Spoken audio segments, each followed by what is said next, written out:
السلام علیکم ستړي مه شئ درنو اورېدونکو هیله ده چې تاسې ټول به ښه اوسئ. تاسې په تېره خپرونه کې له مس کاله تر دې حاله اول دوهمه برخه اورېدلې وه او د دوهمې برخې په پای کې تاسې اورېدلي وو چې لایق او پاڼې سره میسجونه تبادله کول. لایق په کابل کې و او پاڼه د سیمینار لپاره جلال آباد ښار ته روانه وه. د پاڼې وروستی میسج لایق ته دا و چې د روغتون مخې ته ښکته شوم. تر دې ځایه تاسې په دوهمه برخه کې اورېدلې وه. دا چې له دې وروسته څه کېږي ملتیا مې وکړئ.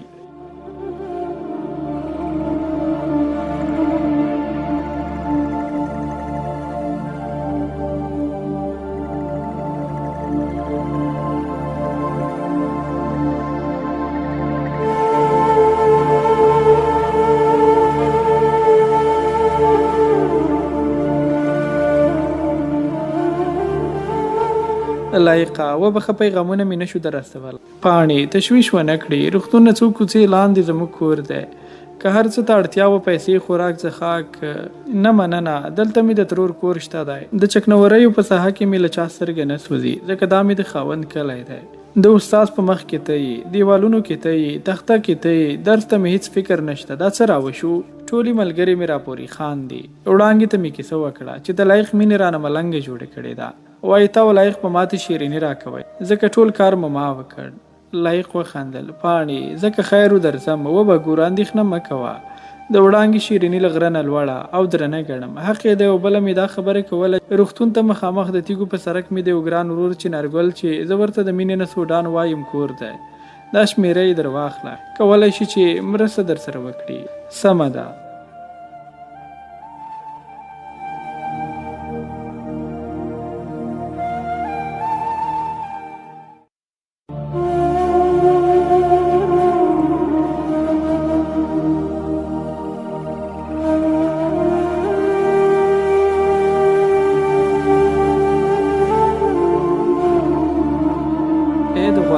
چینار زنګ را کړی و، شمېره مې تا ورکړې وه.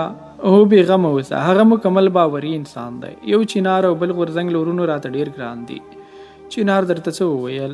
ویلې خور جانې زه د لایق ورور یم. ته لکه چې جلال آباد کې ټریننګ کې که کوم امر خدمت وه له زړه ډاډه غږ راکوه. بس همدومره. خو له خبرو ډېر دروند انسان معلومېده. د څومره وخت راهیسې یې پېژنې. دوه خبرې دې ورسره څه وکړي. اوس یې په هکله پوښتنو ته ګوره. اوف نو دا ښځې هم عجب مخلوق دی. ښه مه یې وایه لایقه، ستا لکه چې بدګماني نه بل کار نشته. ورور مې دی. ښه پاڼکې دا خو له ډېر وخت راهیسې پېژنم. ښه ده چې یې پېژنې. ما ته څه؟ واوره نو. نه یې اورم. واوره که نه بیا اړیکه پرې کوم. ښه سمه ده نو ووایه څنګه یې پېژنې؟ د نن څخه تقریبا 8 کاله وړاندې د کورنۍ سرپرست شوم. زه وړوکی وم. د کلي د ښوونځي په 9م ټولګي کې زده کوونکی وم. یوه ورځ مې د مور په چاو د پوندو نظر شو. د ټیکري په سوریو کې ویښته راوتې وه. لمنه یې څو ځایه سورۍ وشلېدلې وه. کوچني ورونه مې د بکسې او کتابچو په ارمان ښوونځي ته تلل او راتلل. دې وضعیت ته فکرمند شوم چې څنګه بدلون ورکړم. د کرکټ بیټ مې په تبر ټوټه ټوټه کړ. کتابونه مې د کلي رود ته ور واچول او د ولسوالۍ پر لور روان شوم. له هغه ځایه د وظیفې په تکل باندې انتقال شوم. مازدیګر وه. په نهاره ګېډې نمجنې سترګې تراړې شونډې مې د کمیسارۍ دیوال ته تکیه وکړه. شیبه وروسته مې یو برګ د ریشي پر تن ډېر ګلونه یې په اوږو کتارو راڅرګند شوه. له ټولو یې پوښتنې وکړې چې چا خو کور کې جنګ نه دی کړی. د کور مشرانو له اجازې پرته خو نه یې راغلی. هلته جنګونه دي، مرګ، زخم، لږه تنده، هر څه شته. په دې مو فکر کړی؟ ځواب مو په هو ورکړ. د دې سره یې په ما سترګې ولګېدې. خواته راغی. هلکه ته څنګه راغلی؟ لوچکه لوفره، ستا عمر د وظیفې نه دی. په مخ دې لا ګیره نه ده راغلې. خامه خوله هلکې احمقه، شابه اجل ووځه بیا دې دلته ونه وینم. 3 کاله وروسته راشه. زه په ژړا شوم. ورته زیاته مې کړه ښاغلیه زه ځم. له یوې خوا کورنۍ ستونزې لرم او له بلې خوا له خدمت سره مینه لرم. ګوره وراره ته لا کوچنی یې، هلته در څخه خلک نورې استفادې کوي. ښاغلیه ته پر ما باور وکړه ځکه زه د یوې داسې کورنۍ زېږنده یم چې ټول ځوانان یې ځان په دې خاوره قرباني کړی دی. کوچنی ضروري خو بې غیرته نه یم. ښه سمه ده نو ستا خوښه. مسؤل کس ته یې وویل د دې کار هم ورخلاص کړئ. صاحب امر مو اجرا کیږي. قضا ماښام مو د کابل پر لور حرکت وکړ. زما یوه جوړه تورې جامې پر تن وې. بنیان یا کورته خو څه کوې چې زیري پراني مې هم نه وه او له دې مخکې له د روانټیا خوا نه وم تللی. د کاسټر موټر په وروستني سیټ کې ناست وم. په لاره مې منظره کوله چې کلینر راڅخه ټلیفونونه هم ټول کړل. د ماهیپر په غرونو د سپینو واورو شال غوړېدلی وه. کاسټر ودرېده. له شیبه ځنډ وروسته غږ شو. تا شوید. زه په دري ژبه هم نه پوهېدم. خلک ښکته کېدل، زه هم پسې ښکته شوم. یخنۍ نو خوله لګولې وه. نرۍ نرۍ واوره ورېده. د برق زړې رڼا بېله ښکلا وربښلې وه. د پلټنې ځای ته ورسېدو. د یو عسکر چې یوازې سترګې ښکارېدې راته وویل د ستاید بلاکو. زه نه پوهېدم. هغه په غوسه شو. براید چې گفتیم اولو دا له دې سره مې خاص کری څپېړه وخوړه. لاسونه یې راته پورته کړل. په جیب کې مې یوه ماته هنداره او ږمنځ وه. راڅخه یې واخیستل. له څو ځایه سختې پلټنې وروسته داخل ولاړو. اخوا دېخوا خاموشي خپره وه، ځکه شپه نوره په پخېدو وه. بهر مو ډېر ځنډ وکړ. ما له یخنۍ خبرې نه شوې کولی. کیڼ دهلیز ته یې ور داخل کړو. ځینو چالاکو ګرځېدلو خلکو ځانونه کوټو ته ورسول. موږ څو تنه بیخلله هماغسې دهلیز کې ولاړ وه. یو عسکر راغی. څو پیپونه یې ووهلو. د دهلیز یوه سر او بل سر ته یې منډې راکړې. نیمه شپه وه. زما برخه په دې ویش کې هم پاتې شونې وه او د چپرکټ دوهم منزل مې په برخه ورسېد. ایله به مې سترګې ورغلې وي چې د شپې لږ شور جوړ شو. بخزین غږ مې تر غوږ کېده. دا چې زه ستړی وم او داسې مې انګېرله چې زه په کور کې مو خوب وینم، نو په همدې کې مې چپرکټ په لغته ووهل شو. له ټوپ سره د چپرکټ په فرش راولوېدم. دلته مې بیا یو عسکري لغته په برخه شوه. بهر مې منډه کړه. عسکر له ګریوانه ونیولم. او دیوانه کمپل ته انجام کو. ژر ژر راغلم. کمپل مې ټوله کړه. 25 ورځې مې هم دلته په همدې ډول تېرې کړې. کله پخلنځی مینځه، کله خوړنځی مینځه، کله لوګان سپینوه او کله واورې ټولوه. د تن له جامو مې د چمبې پوست جوړ شوی وه. دا چې ما په دغه ځای کې یادونه کړې وه چې په 26مه ورځې له څو تنو سره بیل کړو، بل ځای ته یې انتقال کړو. هلته په سوونو خلک راټول وه. د ازموینې لپاره یې پارچې راکړې. سوالونه حل شوه. پارچې ټولې شوې. د ازموینې د 1908 تنو واخیسته. سبا یې د نتایجو د اعلان په بار راټول کړو. د بریالیو په لیست کې 28م نوم زما خوار راغلی وه. دلته راته ښې زیاتې داسې لارښوونې وشوې. تاسې موږ بهرنیو خلکو ته د تمریناتو لپاره لیکو. باید هلته د خپل ملت او دولت خاص سازولي وکړئ، ځکه چې تاسې ته زده کړه ترکان او یونانیان درکوي. په منظم ډول یې ودرولو او په لیکوار ډول یې په موږ حرکت وکړ. له څو کوڅو او موړونو له تېرېدا وروسته راته ښکاره شوه چې په دروازه کې عسکرو وویل چې څوک موبایل لرئ دلته یې پرېږدئ. موږ موبایلونه ورکړل. یو تن موبایل پټ کړی وه. هغه یې نو ښه د حلوا د خوراک کړ. خوب خونې او چپرکټونه را په ګوته شول. دا چې زه په هغه درجه کامیاب شوی وم، نو زه یې اول ډلګي ته ورکړم. 15 دقیقې وروسته شپېلک ووهل شو. یو میدان ته ټول شو. بیرته یې راته د اغوستن توکي راکړل. زما سلیپر بوټان واورو وهلي وه. د څو قدمو په اخیستو د یو بوټ تلی د ځمکې په مخ پاتې شو او د بل غاړې هم راووتې. لوڅې پښې په یخو واورو کې لاړم. د څو ساعتونو وروسته د اغوستن توکو تر ځای ورسېدو. توکي یې راکړه. جرابې یې ډېر کشکدارې وې. پښه مې ورجګه کړه. نو لاسونه مې په یو خوا او پښه مې په بله خوا لاړه. علت یې زما د وجود شخوالی وه. ډېره خواري مې وکړه. ونه توانېدم چې جرابې پښو ته واچوم.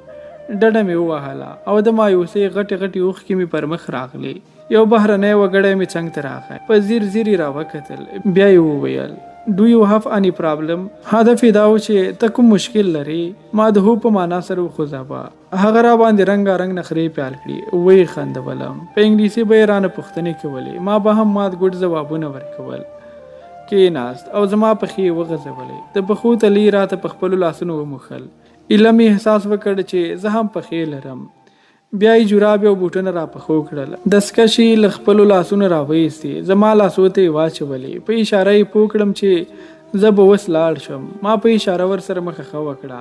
هغه روان شو. تر پناه کېدو یې پښه نیوه او شاته یې راکتل. مازدیګر یې یو وار مصرفونکي د غاښونو کریم، برس او ځینې نور اړتیا وړ توکي راکړل. د دغه ځای مسؤل کس راغی. د شاعر پوښتنه یې کوله. اخوا دېخوا مې ولیدل. نور څوک نه وه. نو ما لاس پورته کړ. دنده یې راکړه چې سبا مراسم دي، باید دریځ چارې مخته یوسي. ما د جنډا په اخیستو سره ومنله. مراسم پیل او پای ته ورسېد. شیبه وروسته د دغه ځای عمومي رئیس ور وغوښتلم. هغه له وریښمي چوکۍ را پورته شو. ځان ته یې غاړې وویستم. په مخ یې ښکل کړم. بیا یو کس را وغوښت او ویې ویل لایق له هر ډول مجازاتو معاف دی. څوک حق نه لري چې دا ازار کړي. بیا نو مزې شوې. د دریځ له چلولو وروسته به ترکانو راته ځانګړی احترام کاوه. ډالۍ یې راکولې او د یونانیانو په زړه کې مې هم ځانګړی ځای پیدا کړی وه. د روزنیزې دورې ملګري به د هرې ستونزې د حل لپاره په ما پسې راتلل او څوک به مې چې نه پیژندل هغوی به هم هڅه کوله تر څو مې ملګری کړي. یوه ورځ یو تن راغی، له خوبه یې پاڅېدلم، راته یې وویل بېګا ته زما میلمه یې، حتمن به راځې. زه هم ورغلم. هغوی لومړی چای راوړ او زیاته یې کړه، یو څو غزلې راواوروه چې له زړه مو زنګ لري شي. بیا به برډې وهو. ما به څو بیتونه نه وویلي چې یو تور رنګه هلک راننوت، د کټ په څنډه کېناسته. ما غزل ته ادامه ورکړه. هغه به زما د هر بیت سره مسک مسکېده. په ما یې دې کار بد تاثیر وکړ، خو د یارانو غوښتنه وه او بل دا چې شاعر وم، حتمي به مې زړه تشه وه. د دریم غزل له پای سره مې تورکی هلک څنګ ته راوړاندې شو او راته یې وویل د مور زویه د کوم ځای یې؟ ما ځواب ورکړ. بیا یې وویل هسې ډېر زړور نه یې؟ ومې ویل څنګه؟ خو دا پردي شعرونه وایي، ستا عمر او داسې لوړ خیالات، د نه منلو خبره ده یاره. څنګه ناست ملګري هم موسک شو. ما ورته کړه نه نه وروره خپل مې دي. ویې ویل د مور زویه ته خو وایي خو څه ووایم؟ ما ور زیاته کړه چې د وخت په تېرېدو به در معلوم شي. ډېر استاد یې، ته په دې پوهېږي چې له نورستانه څوک ژوندی نه دی راغلی، یا به 2 ورځې ژوند وي یا 3. زه بیا به یې هغې نړۍ کې در معلوم کړم. اجازه مې راواخیسته، خپلې کوټې ته راغلم. بیا به مې چې داسې وډانۍ هر چېرته لیده غوسه به مې راتله. دوی به هر وخت راتلل خو زه به ترې پټېدم. وروسته له 3 میاشتو روزنې خلاص شو. د نورستان په لوري مو حرکت ته تکل وکړ. ملګري تیتو پره کړو. یو موټر ته پورته شو. پردې راپسې کش شوې وي. تر نورستانه ډېره لار وه. څو شېبې وروسته موټر کیڼ لور ته تاو شو. ټول ښکته شو. په یو لوحه لیکل شوې وه دلته نو نظریات مختلف شول. په الوتکه کې مو وړي، د شپې حرکت راکوي. دې ته ورته پوښتنې مو له ځانه پیل کړي. کوټې ته لاړو او په کټ کې وغځېدم. خولۍ مې لاندې پرېوته، لاس مې پسې ښکته کړ. د سترګې او کونج مې هغه توره څهره راواخیسته.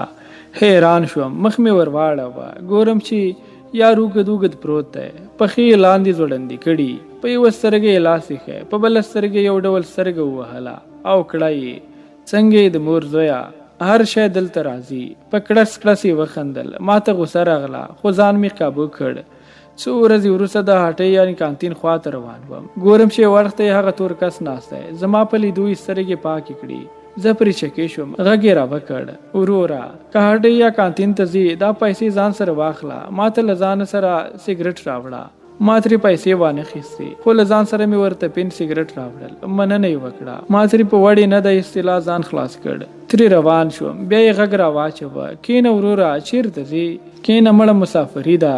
زه هم کېناستم. خبرې مو سره پیل کړي. شجرې مو سره راوسپړلې.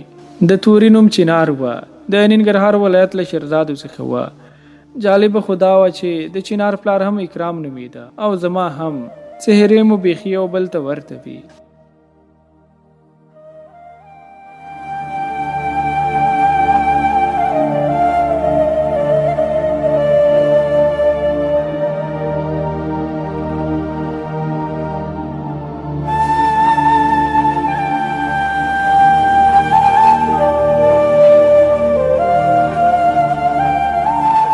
درنو اوریدونکو، دا ول مسکاله تر دې حاله ناول 3مه برخه چې ما رحمت الله همت درته وړاندې کړه. په بله برخه کې چې ځل بیا اساسي چوپړ کوم. تر هغې